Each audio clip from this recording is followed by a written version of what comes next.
프라이드 그러면 여러분 차가 생각나죠? 87년부터 2017년도까지 기아에서 나왔던 소형차가 프라이드입니다. 자동차가 생각이 납니다. 또 어떤 분은 프라이드 치킨이 생각날 수 있어요. 그건 F로 시작하는 튀긴 치킨을 이야기하죠. 근데 오늘 본문에서 제가 오늘 이 말씀을 설명할 때는 프라이드는 이런 뜻입니다. 영어로 보면 자존심, 자부심, 긍지, 자랑스러움을 의미하는 명사죠. 근데 부정적인 의미에서는 교만, 오만, 자존심, 센 사람 이런 느낌으로 이 단어가 사용되게 됩니다.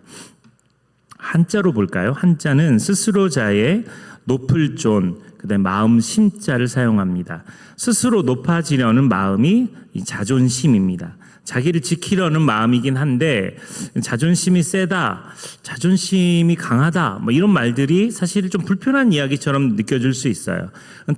상대적으로 좀 다른 단어 중에 하나는 자존감이라는 말입니다. 자신을 가치 있게 여기고 존중하는 마음이에요. 오늘 다루고자 하는 이야기는 자존심과 자존감에 대한 이야기를 좀 다루려고 합니다. 자존감이란 자신을 가치 있게 여기는 마음인데 그것은 어렸을 때 주로 형성이 됩니다. 아이에게 칭찬과 격려로 그 아이를 잘 세워놓으면 그 아이가 자존감이 강한 아이가 되죠. 저 어렸을 때 저희 어머니 아버지가 저를 자존감이 높은 아이로 키우지는 않으셨던 것 같아요. 착했거든요. 근데 욕을 먹은 건 아닌데 그냥 자존감이 높은 것 같지는 않게 자란 것 같아요. 제가 지난번에 말했지만 말하는 걸 좋아하고 어머니 치맛자락 붙잡고 이렇게 학교에서 있었던 일들을 쫑알쫑알 거리는 걸 좋아했어요. 근데 어머니가 이제 기분 좋을 때는 그 얘기를 다 들어주시는데 기분이 나쁠 때는 지 애비 닮아서 말만 잘한다고. 말이라도 못하면 이쁘기라도 하지. 입만 청산유수라고. 이런 얘기를 들었어요. 그러니까 제가 말을 잘한다는 생각을 가져본 적이 없어요. 말을 잘한다는 것이 은사라고 생각해 본 적이 없는. 그러니까 이 자존감이라는 건 어떻게 대우를 받느냐에 따라 달라질 수 있습니다. 근데 문제는 뭐냐면 자존감이 낮은 사람, 열등감이 많은 사람일수록 자기를 깎아내립니다.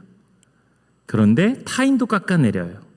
성경에서 그렇게 불평하고 원망하는 사람들, 이런 사람은 하나님이 제가 계속 강조하지만 가나안 땅으로 들어가지 못하게 막으시잖아요. 그러니까 자존감이 높은 사람이 돼야 되는데, 근데 다른 이야기로 자존심이 좀 센 사람, 그 사람에 대한 이야기를 하기 위해서 제가 오늘 이야기를 꺼낸 겁니다. 특별히 그 사람이 누구냐면 요나입니다. 이분은 얼마나 자존심이 세냐면 하나님이 명령하셨는데 듣기 싫어서 듣지 않은 사람이에요. 우리가 잘 아는 것처럼 니느웨로 가라 그런 다시스로 간 사람이 이 요나입니다. 근데 이 사람의 모습을 묵상하다가 어떤 장면이 등장하게 되냐면 하나님이 요나를 깨우치기 위해서 큰 풍랑을 주시는데 그때 이 자존심이 강한 이 요나가 보인 태도예요. 너를 어떻게 하면 좋겠냐? 제비 뽑아서 이 사람이 걸렸어요. 그럼 너는 어떻게 하면 좋겠냐? 그랬을 때 요나는 자신의 그 자존심으로 끝까지 멋지게 자기를 이끌어갑니다. 나를 들어 바다에 던져라. 그래야면 바다가 너희를 위하여 잔잔하리라. 여러분, 우리가 이 본문을 너무 익숙하니까 자연스럽게 읽지만 여러분이 요나라고 생각해 보세요. 제비가 뽑혔어요. 그럼 덜덜덜 떨면서 살려주세요. 살려주세요. 그러지 않겠어요? 지금 대답 안 한 사람들이 다 그럴 사람들이에요. 아니, 여기에서 요나처럼 나를 들어 바다에 던져라. 그러면 바다가 너희를 위하여 잔잔하리라. 이렇게 말할 사람이 어디 있어요? 다른 방법을 쓸 수도 있어요. 이 풍랑을 만난 건 나 때문이다. 그러니까 니느웨로 가자. 방향만 틀면 하나님이 잠잠케 하실 것이다. 이렇게 말할 수도 있잖아요. 자, 하나님께서 요나를 죽이시려고 풍랑을 일으키셨나요? 요나를 바다에 빠뜨리려고 풍랑을 일으키셨을까요? 아닙니다. 하나님이 원하시는 건 요나가 지금이라도 회개하고 순종하는 거, 그거 보고 싶으셨던 거예요. 근데 요나는 이건 사람들 앞에서, 그리고 좀 속된 말로 가오를 잡는다는 거죠. 멋스럽게 말하는 거예요. 나를 들어 바다에 던져라. 이렇게 말하는 거. 지금 하나님의 목적은, 풍랑을 일으킨 목적은 요나 죽이려고 한 게 아님에도 불구하고 요나는 그 태도를 취한다라는 겁니다. 영화 기억나시나요? 친구라는 영화가 있어요. 저도 참 이 영화를 재밌게 잘 봤습니다. 니가 가라 하와이. 죄송해요. 제가 서울 사람이라 이 사투리가 잘 안 돼요. 니가 가라 하와이. 이게 많이 묵었다 아이가. 죄송해요. 이런 거 사투리는 안 쓸게요. 근데 이 영화 친구에서 제가 이제 유심하게 재밌게 본 게 뭐냐면 건달인데 깡패인데 자기가 안 했다고 하면 되는데 자기가 했다고 이야기하고 재판에서 사형 선고를 받습니다. 그리고 난 다음에 왜 그랬냐고 질문을 하자 이 사람이 이렇게 말합니다. 표준어로 동수나 나는 둘 다 건달이다. 근데 건달이 쪽팔리면 안 되는 거 아닌가? 이렇게 이야기를 해요. 자기가 죽는 것 그것보다도 자존심이 더 중요하다는 얘기예요. 대한민국이 이렇습니다. 대한민국이 이래요. 여러분 이 갖고 있는 생각이요. 우리가 체면 문화, 유교에서 온 체면 문화가 있기 때문에 마지막 자존심을 지키려고 해요. 감옥에 가느니 차라리 죽는 게 나아. 이게 은근히 우리 안에 있어요. 내가 책임지고 죽어버리면 되지 뭐. 그러니까 자살이라고 하는 문화가 어마어마하게 대한민국 안에 영적인 세력으로 사람들의 마음속에 있어요. 무슨 문제가 생기면 죽으면 풀려. 그리고 죽으면 그 모든 것들이 회복되는 것처럼 착각하는 거죠. 절대 그러면 안 돼요. 요나가 선택한 건 자살입니다. 요나가 선택한 건 바다에 던지라고 하는 건 자살이에요. 하나님께 순종하기를 주님은 원하셨는데 하나님께 순종하는 것보다 차라리 죽는 게 나아. 이렇게 사느니 죽는 게 나아라고 말하고 있는 거예요. 이것은 옳은 태도가 아니에요. 자존심이 무너지는 순간 진정한 기도가 나옵니다. 요나서 2장 7절 자존심이 무너질 때 비로소 기도가 시작이 되는 거예요. 7절 말씀만 보겠습니다. 내 영혼이 내 속에서 피곤할 때 내가 여호와를 생각하였더니 요나가 뱃속에 들어가서 알았어요. 내 영혼이 내 속에서 피곤할 때 지금 물고기 뱃속에서 3일을 지내고 난 다음에 그가 느꼈던 것은 비로소 여호와를 생각하는 겁니다. 자존심을 붙잡고 살면 내가 내 마음의 왕으로 삽니다. 내가 옳다. 내가 알아서 할게. 이게 자존심의 말이에요. 근데 모든 것이 다 무너지고 나서야 여호와를 생각합니다. 사랑하는 여러분, 자존심은 하나님을 멀어지게 합니다. 그런데 겸손은 하나님께로 다시 돌아오게 만들어줘요. 자존심은 은혜를 잃어버리게 만듭니다. 자존심은 은혜를 잃어버리게 만들어요. 8절 말씀에 보면 거짓되고 헛된 것을 숭상하는 요나의 입장에서는 거짓되고 헛된 것은 자신의 소신이었어요. 니느웨는 복음을 들으면 안 돼. 니느웨는 망해야 돼. 그게 요나가 갖고 있던 마지막 자존심이었어요. 그런데 거짓되고 헛된 것을 숭상하는 모든 자는 자기에게 베푸신 은혜를 버렸사오나 내가 옳다, 나는 다 안다, 내 감정이 중요하다라고 하는 이 자존심, 하나님은 이미 요나에게 은혜를 주셨어요. 그를 선지자로 부르셨고 그에게 사명을 주셨습니다. 그런데 그것을 다 자존심으로 뭉개버린 거죠. 우리가 자존심이 너무너무 세요. 그 자존심이 너무 빨리 상합니다. 조금만 건드려도 자존심이 무너지는 거예요. 제가 어제 연예인 결혼식에 참여했어요. 그래서 그 연예인 결혼식에서 사회를 봤는데 되게 좀 이렇게 흐뭇했던 거는 그 교회가 그분들이 다니는 교회가 내수동 교회예요. 내수동 교회가 어딘지 아세요? 훌륭한 교회예요. 유명한 교회입니다. 좀 알고 사세요. 내수동 교회 목사님이 원래 주례자가 없는 예배지만 그분이 기도를 하셔야 되는 담임 목사님 직접 오셨어요. 담임 목사님 유명하신 분이거든요. 근데 그 아들 쿠시 형제가 노지훈 목사님이 기도해 주셔야 된다. 제가 기도했어요. 왜 아멘을 해? 이건 아멘하면 안 되는 타이밍이에요. 그냥 제가 그냥 자랑질하는 거예요.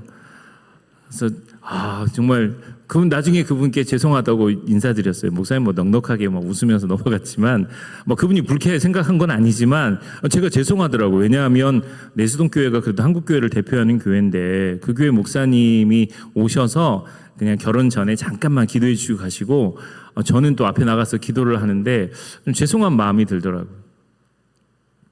근데 연예인들이 많이 왔어요. 여러분은 뭐 제가 우리 교회에 섭섭한 게 그 연예인들 누가 왔다 그래도 알지도 못하고 여러분 좀 공부 좀 했으면 좋겠는데 좀 그런 거 잘 몰라서 아쉽긴 하지만 누가 왔냐면 이즈나 아세요? 이즈나? 트로트 아닙니다. 이즈나 이게 아니에요. 이즈나라고 하는 아이돌 애들이 있어요. YG에서 미는 블랙핑크 다음에 나오는 애들인데 얘네들이 제 옆 테이블에 앉았어요. 사실 저도 얘들이 누군지 몰라가지고 알았으면 유명한 애들인지 알았으면 사진이라도 찍을 텐데 몰랐어요. 근데 전소미 아세요? 에이. 제 옆에서 사진 찍었던 애가 리정이에요. 리정 댄서. 유세윤 뮤즈. 그래서 이번에 제가 그래서 유일하게 사진 찍은 게 태양 형제하고 대성 형제로 빅뱅의 태양하고 대성하고 둘이 사진을 찍었어요. 근데 사진을 공개할 수가 없어요. 제가 너무 앞에서 찍어가지고 머리가 너무 크게 나왔어요. 그럼 이거 공개하면 굴욕 사진이라 공개할 수가 없어요.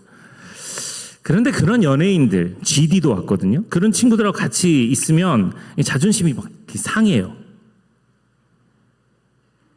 그런 느낌 잘 모르시죠? 제가 연예인 사역하면 사람들은 유명한 사람 만나니까 좋겠다 생각하는데 그렇게 썩 좋지는 않아요. 왜냐하면 여러분 그 담임 목사하고 사진 찍을 때 담임 목사가 어디 있어야 돼요? 센터에 있어야 돼요. 센터. 가운데라고 그러지 마세요. 센터라고. 따라해보세요. 센터. 이게 센터에 있어야 돼요. 근데 그런 애들하고 사진 찍잖아요. 그러면 저는 관심도 없어요. 그냥 이 모퉁이에 있습니다. 밥을 먹을 때도 지들끼리만 먹어요. 저는 잘 모르는 사람하고 밥을 먹습니다. 결혼식에 가서 밥을 먹을 때에도. 연예인은 연예인끼리 먹어요. 남부 전원교회 담임 목사가 그런 데 가서 굴욕을 당합니다. 뭐 이렇게 크게 웃어요? 근데 여러분 제가 지금 남부 전원교회 목사니까 그나마 그 자리에 가도 괜찮은 거예요. 근데 개척할 때는 어떤 느낌이요? 정말 안 좋아요. 그 느낌이. 꼭 잊지 말아야 될 자리에 내가 있는 것 같은 그런 느낌들이 드는 거죠. 불편해요. 그런데 이번 결혼식의 쿠시 형제는 자기 교회 담임 목사님 말고 오래전에 자기에게 도움을 줬던 무명의 저를 기도의 자리로 세워줬고요. 그리고 끝나고 난 다음에 선물로 넥타이를 선물해 줬어요. 루이비통이라고 아시나요? 루이비통. 또 줬는데 제가 또 이 목사는 본능적으로 주면 가격을 확인하는 습관이 있어요. 저 넥타이 주신 분들 그게 3,000원짜리든 10만 원짜리든 그 가치는 비교할 수 없어요. 근데 이거는 좀 가격이 비싸요. 그래서 깜짝 놀랐어요. 그래서 제가 마음속으로 생각했어요. 돈으로 주지. 너무 감사했어요, 일단. 왜냐하면 내 자리가 아니라고 느껴지는 자리에서 그런 대우를 받을 때는 참 감사해요. 이게 참 고마워요. 그리고 그런 대우를 해주는 것조차도 너무 고맙고 소중하다는 생각이 들어요. 우리의 자존심은 사실 상황에 따라서 달라집니다. 뭔가 나를 무시하는 듯한 분위기가 되면 자존심이 바닥을 쳐요. 그러니까 없던 자존심을 끄집어내서 불쾌감을 표현하기도 하고 그러는 거죠. 근데 만약에 우리가 그 자존심을 십자가 앞에서 이미 오래전에 내려놓고 아예 그냥 나는 없습니다. 나는 죽었습니다. 나 노지우는 죽었습니다. 오직 예수 그리스도만 내 안에 살아계시는 겁니다. 인정하면 좋을 텐데 이게 안 되는 거예요. 요나는 물고기 뱃속에 3일 동안 있으면서 갑자기 그 은혜가 깨달아진 거예요. 너무 피곤하고 힘든 상황이 되니까 여호와를 돌아보게 되는 거고, 그리고 난 다음에 자신이 거짓되고 헛된 것을 숭상했다고 믿는 거예요. 요나는 3일 만에 깨달았어요. 저 같은 사람은 하나님이 15년 동안이나 익산이라고 하는 지역에 두시고 저를 누르셨어요. 자, 오해하지 말고 들으세요. 지방에 있는 목사님들이 다 그렇다는 게 아니고 최소한 하나님이 나를 요나처럼 깨닫게 하는 과정에 15년을 사용하셨다라는 게 제가 느낀 이 본문의 묵상인 거예요. 난 너무 자존심이 강해요. 자존심이 세요. 그리고 그 자존심이 상하는 것을 어떻게 하지 못하는 겁니다. 요나는 3일 만에 깨달았던 건 저는 오랜 세월이 걸려서 지금도 깨닫지 못할 때가 많아요. 조금만 긁어도, 조금만 문제가 생겨도 내 자존심이 갑자기 튀어 올라오는 거예요. 그건 자존감이 아닙니다. 내 자존심이 건드려지면 갑자기 확 올라오는 거예요. 이게 우리들의 모습인 거죠. 자녀들에게도 미안하단 말을 왜 못합니까? 부부끼리도 미안하단 말을 왜 못해요? 내가 잘못했다, 미안하다, 사과하면 되는데 체면 문화가 우리에게 남긴 것은 교회 안에서도 내가 먼저 손 내밀지 못하고 내가 먼저 용서 구하는 것이 자존심이 상하는 일이라고 우리 마음속에 생각하는 거예요. 우리가 지난주에 예배드리면서 이 아들들이 아버지의 존재만으로도 갑자기 감동하지만 거기서 그런 얘기 하잖아요. 미안하다. 내가 못 가르쳐서 미안하다. 내가 너한테 엄만 생각하면 내 아들만 생각하면 너무 미안하다. 이 이야기를 고백하잖아요. 그런데 그 미안하다는 말이 우리에겐 감동이 됐잖아요. 근데 여러분의 가정에서도 우리 교회 안에서도 미안하다는 말 한마디가 자존심을 내려놓는 말 한마디가 사람들의 마음에 감동을 줄 수 있다라는 거예요. 그리고 그때부터 하나님이 놀랍게 역사하십니다. 다시 본문으로 들어가서요. 9절 말씀에 보면 자존심을 버릴 때 감사가 회복되거든요. 요나 2장 9절에 나는 감사하는 목소리로 주께 제사를 드리며 나의 서원을 주께 갚겠나이다. 구원은 여호와께 속하였나니. 놀라운 것은 요나가 감사하는 곳이 물고기 뱃속이에요. 바깥으로 나온 후가 아니라 아직 어둠 속에서 감사를 고백하고 있는 거예요. 그런데 환경이 바뀐 게 아닌데 마음이 바뀌었을 뿐인데 그의 자존심이 무너지고 하나님 앞에 완전히 낮아지자 감사가 터져 나오는 겁니다. 요나의 마음이 변하자 하나님은 그의 상황도 바꿔주십니다. 하나님은 자존심 있는 자를 쓰지 않으시고 겸손히 엎드리는 자를 사용하십니다. 하나님은 자존심이 아니라 겸손을 보시는 거예요. 요나 2장 10절에 보면 여호와께서 그 물고기에게 말씀하심에 요나를 육지에 토하니라. 비로소 니느웨로 갈 수 있는 거예요. 환경이 바뀌지 않았지만 요나의 마음의 태도가 바뀐 걸 보고 하나님이 물고기에게 말씀하시는 거예요. 그래서 요나가 다시 육지로 가는 겁니다. 하나님께 사용하신 사람은요, 완벽한 사람이 아닌 것 같아요. 자존심을 내려놓는 사람입니다. 이런 사람 사용하세요.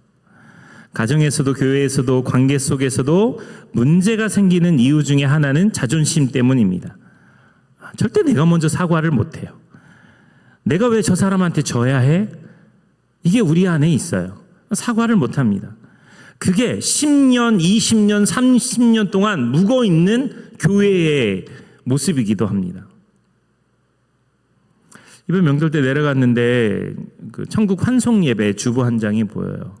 그래서 어머니께 이 권사님 돌아가셨어요. 그랬더니 며칠 전에 소천하셨다는 얘기를 하더라고요. 제가 어렸을 때 뵀던 권사님들 한 분 한 분 이제 천국으로 하나님이 부르십니다. 저는 어렸을 때부터 교회, 그다음에 기독교 서점 여기서 계속 살았기 때문에 맨날 들었던 이야기는 서로 불화한 이야기를 많이 들었어요.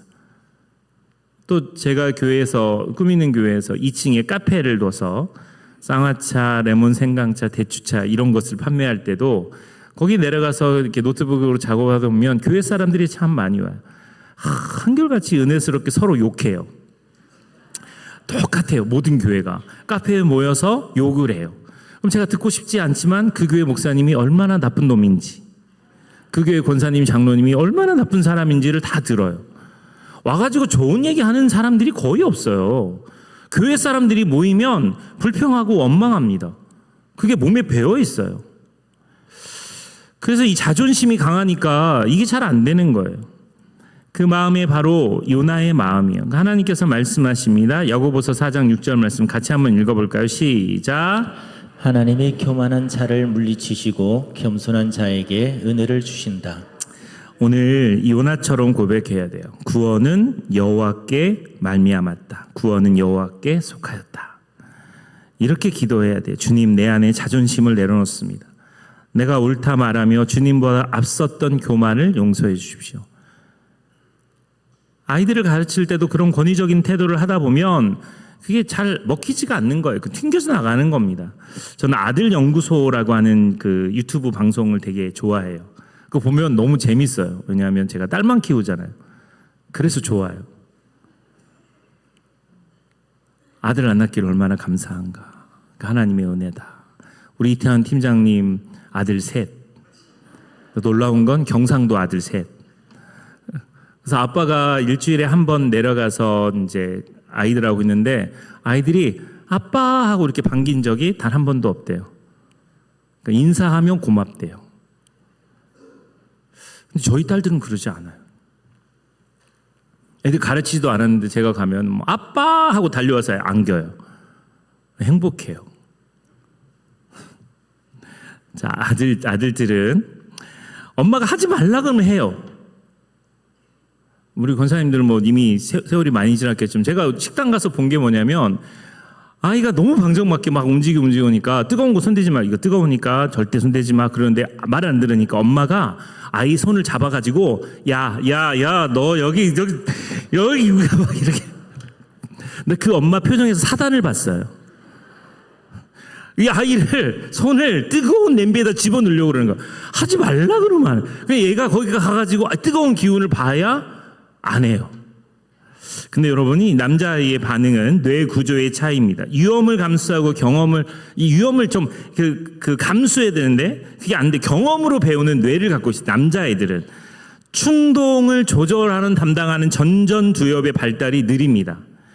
하면 안 돼라고 하면 이것을 인지해야 되는데 이 감정과 호기심이 먼저 작동을 해요. 여자아이들은 이 말을 하지 마라고 하면 머릿속으로 상황을 시뮬레이션 합니다. 이거 하면 어떻게 되지? 아빠한테 혼나겠지? 그래서 멈춥니다. 남자아이는 진짜? 내 손이 이거? 손가락이 잘릴까? 아 뜨거 이걸 경험해 봐야지 애가 그래서 뜨거운 거는 만지면 안 돼 이걸 아는 거죠. 이건 자율성과 주도성의 욕구가 남자애들에게 많은 거예요. 내가 결정하고 싶어. 이게 마음에 이게 많은 거예요. 사실 이게 나쁜 것은 아니에요. 남자아이들은 내가 선택했다라고 하는 그 감각이 매우 중요한 거죠. 그러니까 하지 말아라 라고 하는 말로만 통제하는 건 되지 않는다는 거예요.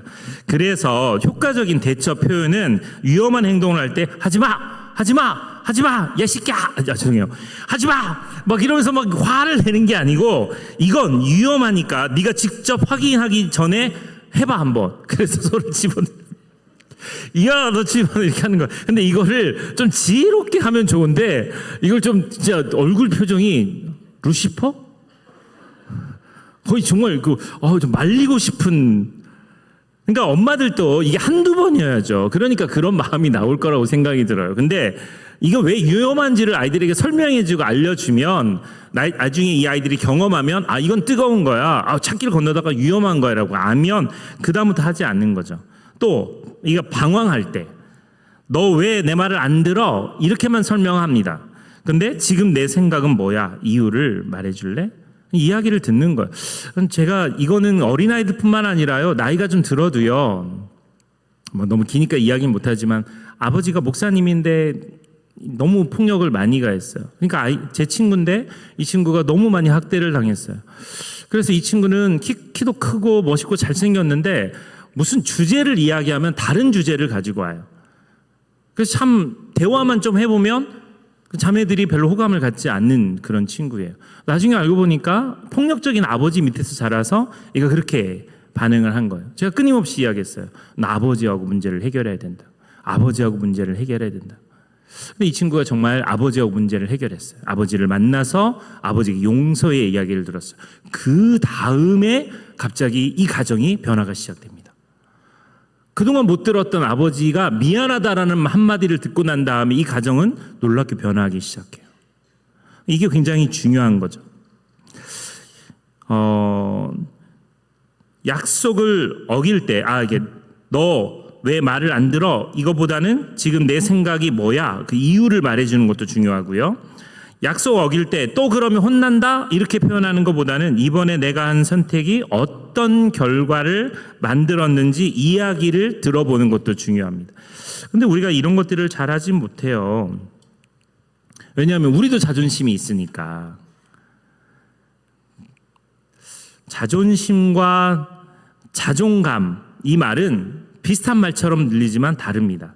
자존심은 자신이 가지고 있는 스펙과 환경에서 나옵니다. 그래서 옛날에 나온 영화 중에 이런 말 있잖아요. 나 이대 나온 여자야, 뭐 이런 거 있잖아요. 나 국회의원이야, 나 누구야 라고 말하잖아요.